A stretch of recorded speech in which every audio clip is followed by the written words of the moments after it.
Education department, WC department या सर्वांनी एकत्र येऊन प्रत्येकाने आपल्या आपल्या रोल्सनुसार या ठिकाणी काम करायचं आहे आणि त्यानुसार आपण नक्कीच कारण काय आहे ते शोधून काढू. जसं पाणी आहे, माती आहे किंवा अन्न आहे याच्यामधून आहे किंवा अजून कुठले कारणं आहेत हे सगळे आपण शोधून काढणार आहे. त्याच्यासाठी सेंट्रल याच्यावरून केंद्राची पण एक टीम उद्या येईल.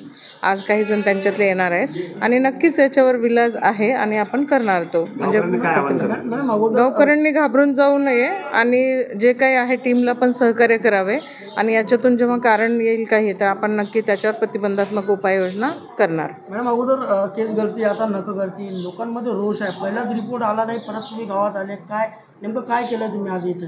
नाही, पूर्वी जो आहे आम्हाला एम्सचा रिपोर्ट आलेला आहे त्याच्यावर चालूच आहे. दॅट्स वाय त्याच्यामुळे अजून आपण इतर विभागाच्या सहभागासाठी दुसऱ्या टीम्स पण बोलवलेली आहे. नेमकं काय कारण असू शकते? सेलेनियम हे कारण मुख्य सांगितले जाते.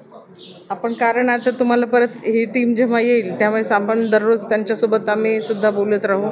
इव्हन जिल्हा स्तरावरचे सगळे जे विभाग प्रमुख आहेत, जसे पाणीपुरवठा विभाग आहे किंवा बाकीचे विभाग प्रमुख आहेत, ते सगळे त्यांच्या इन्व्हॉल्वमेंटने आम्ही त्या ठिकाणी एक व्यवस्थित SOP तयार करू आणि आपल्यालाही बोलू आणि इव्हन जिल्हा स्तरावरून आपल्याला रोज नोट मिळाले जाईल. आतापर्यंत रिपोर्ट जो आहे तो खूप वेळ लागलेला आहे. या आता तुम्ही आल्या, आता पुन्हा नवीन सुरुवात झाली आहे.